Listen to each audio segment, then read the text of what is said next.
शेर सुनाया था, आपकी अनुमति हो तो बस वही सुना के अपनी बात पूरी करना चाहता हूं।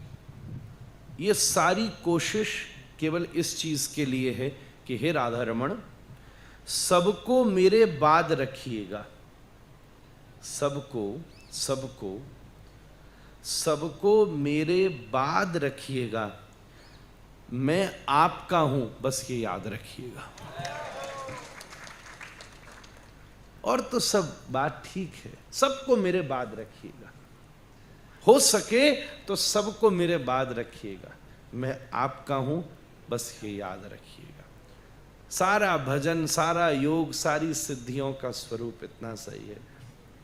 किशोरी जी को कोई काम स्मरण में आए सेवा के लिए और उन्हें आपकी स्मृति हो जाए कि किसी गुरु से इसको दीक्षा दिलवाओ, फिर इसको स्वरूप का बोध कराओ और फिर इसको खींच कर यहाँ लाओ और फिर मेरे इस कृष्ण को प्रसन्न करने वाले मेरे इस कार्य को इससे कराओ, बस इतनी सी याद रखना ही किशोरी की सबसे बड़ी दया है हम सब के ऊपर। इससे ऊंचा और कुछ नहीं हो सकता। जो याद में रहेगा वो सदा प्रयोग में आ ही जाएगा।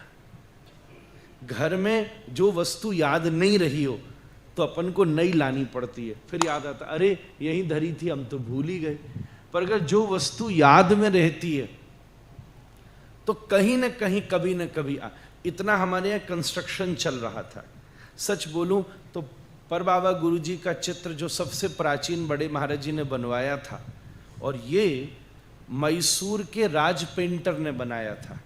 जब बड़े महाराज जी ने मैसूर राज घराने को कथा सुनाई थी, बड़े महाराज जी ने बड़े बड़े घरानों में कथा करी है, मैसूर राज घराने को कथा सुनाई थी और उनका धर्म था कि वो राजा से दक्षिणा नहीं लेते थे क्योंकि उसका धन कर का था। बोले मेरे से कर का धन पचेगा नहीं, और उनकी उस आज्ञा का पालन अभी तक हम लोग करने का प्रयास करते हैं कि किसी भी प्रकार का राजधन हमारी किसी संस्था, हमने प्रयास भी किया। जुनेजा जी बैठे हैं तो ठाकुर जी ने ऐसी व्यवस्था करी कि आ ही नहीं सकता। हम बोले बहुत बढ़िया और मजे की बात है। तो झंझट ही खत्म हो गया, महाराज जी की ऐसी आज्ञा। अब करें तो करें क्या। तब उस समय मैसूर राज पेंटर ने से महाराज जी ने कहा अच्छा ठीक है।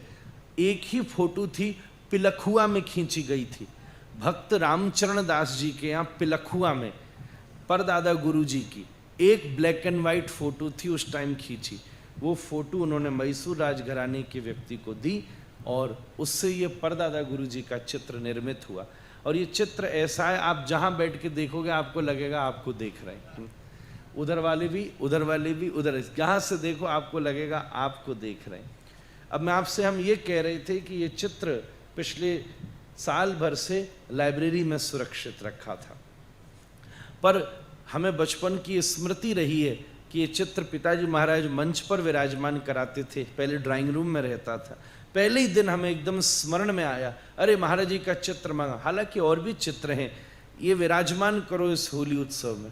तो जब कोई वस्तु स्मरण में रही तो वो प्रकट हो गई, प्रत्यक्ष हो गई, उपयोग में आ गई, सेवा में आ गई। तदनुसार ही हमारे जीवन में इतना ही प्रयास रहना चाहिए कि हम लोग श्री राधा रानी की स्मृति में रहें, किशोरी जी की स्मृति में रहे तो अपना काम हो जाएगा। और उनकी स्मृति में रहने का अर्थ है उनके अनुकूल रहना, उनकी प्रसन्नार्थ उपस्थित रहना। एक बात आपसे कहूं, याद में रखने के दो ही साधन हैं। किसी के लिए अच्छा होगे तभी, कोई किसी के लिए एक दुख का कारण होगे तो वो याद करके भी दुखी होगा कि यार ये ससुरा सवेरे क्यों स्मरण में आ गया।